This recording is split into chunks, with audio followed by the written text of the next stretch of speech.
رفعت علي سليمان الجمال اتولد في مدينة دمياط في 1 يوليو سنة 1927. والده كان بيشتغل في تجارة الفحم، أما والدته فكانت ربة منزل بتنتمي لأسرة مرموقة، وكانت والدته بتجيد اللغتين الإنجليزية والفرنسية. وكان عنده أخين هما لبيب ونزيه، بالإضافة لأخ غير شقيق وهو سامي. وبعدها بسنوات، تحديدا في سنة 1936، اتوفى علي سليمان الجمال والد رفعت الجمال، وأصبح سامي الأخ الغير الشقيق لرأفت هو المسؤول الوحيد عن البيت. وكانت مكانة سامي الرفيعة وشغله كمدرس لغة إنجليزية لأخو الملكة فريدة عامل مساعد ليه على تحمل المسؤولية. وبعدها انتقلت الأسرة بالكامل للقاهرة علشان يبدأ فصل جديد من حياة رفعت اللي عاش في الظل وبرضه مات في الظل. ففي بداية حياته ما كانش رفعت شخصية مسؤولة، كان طالب مستهتر جدا ومش مهتم قوي بدراسته. وبرغم محاولات أخوه سامي إنه يعمل منه راجل محترم ومستقيم، رفعت كان على النقيض من أخوه، فكان ميال للسهر والخروجات والمسرح والسينما. وقدر إنه يقنع الممثل الكبير بشارة وكيم بموهبته، ومثل معاه بالفعل في 3 أفلام. لكن إخواته شافوا إنه ضروري يكمل تعليمه، فدخلوه غصب عنه مدرسة التجارة المتوسطة. وفي المدرسة بدأت عيون رفعت تتفتح على البريطانيين، وانبهر بطرق كفاحهم المستميت ضد الزحف النازي، واتعلم الإنجليزية بجدارة، وكمان بقى يتكلم باللكنة البريطانية، ده غير الفرنسية اللي بقى يتكلمها بلكنة أهل باريس. اتخرج رفعت سنة 1946 وقدم طلب عشان يشتغل كمحاسب في شركة بترول أجنبية موجودة في البحر الأحمر، واختارته الشركة فعلا برغم العدد الكبير للمتقدمين، غالبا بسبب إتقانه الإنجليزية والفرنسية بلكنة جيدة جدا.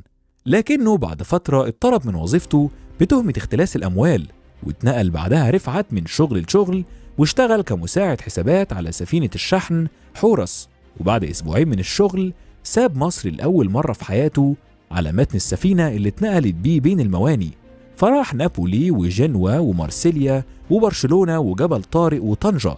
وفي النهاية رسيت السفينة في ميناء ليفربول الإنجليزي علشان يعملوا فيها بعض الإصلاحات، وكان مقرر إنها تتجه بعد كده لبومباي الهندية. لكن هناك في ليفربول قابل رفعت عرض مغري للعمل في شركة سياحية اسمها سلتك تورز، وبعد شغله لفترة مع الشركة سافر على أمريكا، لكن من غير تأشيرة دخول أو جرين كارد، وبدأت إدارة الهجرة تطارده، فاضطر ساعتها لمغادرة أمريكا لكندا ومنها لألمانيا.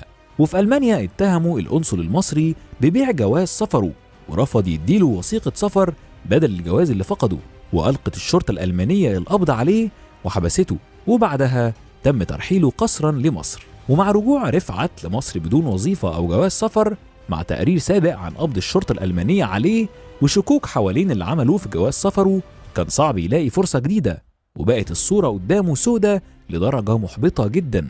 وده دفعه لحالة من اليأس ما انتهتش إلا مع ظهور فرصة جديدة للعمل في شركة قناة السويس. ولكن الفرصة الجديدة كانت محتاجة لوثائق وأوراق رسمية، وهنا بدأ رفعت يقتحم العالم السفلي وتعرف على مزور بارع اداله جواز سفر باسم علي مصطفى في صورته بدل صورة صاحبه الأصلي. وبالاسم الجديد اشتغل رفعت في شركة قناة السويس، وأخيرا بدأ الاستقرار يظهر في حياته الملخبطة. لكن قامت ثورة يوليو سنة 1952 وبدأ البريطانيين يقلقوا من المرحلة الجاية، وحسوا إن المصريين متعاطفين مع النظام الجديد، فبدأوا يراجعوا أوراقهم ووثائق هوياتهم. وبدأ رفعت يحس بالقلق ويخاف من إنه يتكشف، فقرر يسيب الشغل في شركة قناة السويس ورجع لنفس المزور وخد منه جواز سفر جديد لصحفي سويسري اسمه تشارلز دينون، وبقى ينتقل من شخصية لشخصية بالطريقة دي عشان يخبي حقيقة تزويره للأوراق. ولكن في النهاية اتقبض عليه من ضابط بريطاني أثناء سفره لليبيا ورجعوه لمصر مرة تانية. واللافت في الموضوع إنه بعد ما اتمسك كان معاه جواز سفر بريطاني، ولكن الضابط البريطاني شك في إنه يهودي، وتم تسليمه للمخابرات المصرية اللي بدأت في التحقيق معاه على إنه شخصية يهودية. بيقول رفعت الجمال في مذكراته إنه قابل يهود كتير خلال فترة شغله في استديوهات السينما المصرية اللي كانت مليانة باليهود وقتها، ومن أشهرهم رأي إبراهيم وكاميليا وستيفان روستي، وقدر يعرف كتير عن سلوكياتهم وعاداتهم من منطلق الاهتمام بإنه يكون ممثل. واستنادا لوثائق المخابرات المصرية، كانت التهمة الرئيسية للهجان بعد رجوعه لمصر هي إنه ضابط يهودي واسمه ديفيد أرنسون، وكان الهجان شايل جواز سفر بريطاني باسم دانيال كالدويل. في نفس الوقت لقوا معاه شيكات موقعة باسم رفعت الجمال، وكان بيتكلم اللغة العربية بطلاقة. واحتار المصريين في أمره، يا ترى هو مصري ولا يهودي ولا بريطاني ولا جنسيته إيه بالظبط؟ وكان الضابط حسن حسني من البوليس السري المصري هو المسؤول عن استجواب الهجان. وبعد فترة اعترف رفعت بهويته الحقيقية، وكشف كل اللي مر بيه من أحداث واندماجه مع الجاليات اليهودية لحد ما أصبح جزء منهم، ودخوله للمجتمع البريطاني والفرنسي. وقام الضابط حسن بعمل اختبارات للهجان ودس مخبرين في سجنه عشان يتأكد من مدى اندماجه مع اليهود في معتقله.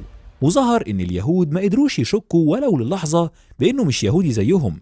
وأخيرا تم التأكد من هوية الهجان الحقيقية، وبعد محاولات كتيرة بالشدة واللين من ضابط البوليس السري حسن حسني اتعرض خيارين على الهجان، وهم إما السجن أو مسح ماضيه كله بما فيه شخصيته الحقيقية، وبداية مرحلة جديدة بهوية جديدة ودور جديد شديد الأهمية والخطورة، والعمل لصالح المخابرات المصرية الحديثة الإنشاء.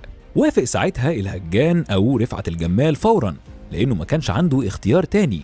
وبدأت عمليات تدريب طويلة ليه، وشرحوا له أهداف الثورة وعلم الاقتصاد وسر نجاح الشركات متعددة القوميات وأساليب إخفاء الحقائق لمستحق الضرائب ووسائل تهريب الأموال، بالإضافة لعادات وسلوكيات وتاريخ وديانة اليهود. واتعلم إزاي يميز بين اليهود الأشنكاز واليهود السفارد واليهود السفارد وغيرهم من اليهود.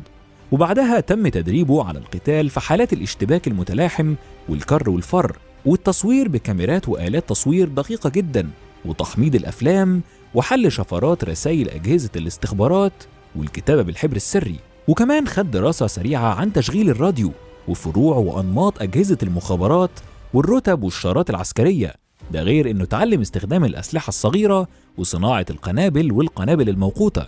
وبعد ما انتهى التدريب مات رفعت الجمال واتولد جاك بيتون، اللي أوراقه بتقول إنه من أب فرنسي وأم إيطالية وديانته يهودي أشنكازي، وأصبح ليه جواز سفر إسرائيلي صادر من تل أبيب برقم 146742، وانتقل للمعيش في أحد أحياء اسكندرية واللي بتتركز فيه أغلب الطائفة اليهودية. حصل هناك على وظيفة مرموقة في واحدة من شركات التأمين، وانخرط في الوسط اليهودي وتعايش معاهم وأصبح كأنه واحد منهم. وفي جدل حوالين الضابط المسؤول عن تجنيد الهجان وزراعته داخل إسرائيل، فبعض المصادر بتشير لأن هو حسن حلمي بلبل، وهو واحد من الرجالة اللي أنشأوا المخابرات المصرية العامة، وكان بيرمز ليه في مسلسل رأفت الهجان باسم حسن صقر، وكان عبد المحسن فايق مساعد ليه، وظهر في المسلسل باسم محسن ممتاز. وبيشوف البعض الآخر إن المسؤول الحقيقي عن تجنيد الهجان كان اللواء عبد العزيز الطودي، وهو واحد من ضباط المخابرات المصرية العامة، واللي كان شايل اسم عزيز الجبالي في مسلسل رأفت الهجان، وهو اللي كان مسؤول عن الاتصال وشغل رفعت الجمال جوه إسرائيل. في حين كان رأي الأغلبية إن العملية كلها كانت مجهود جماعي وما كانتش حكر على حد.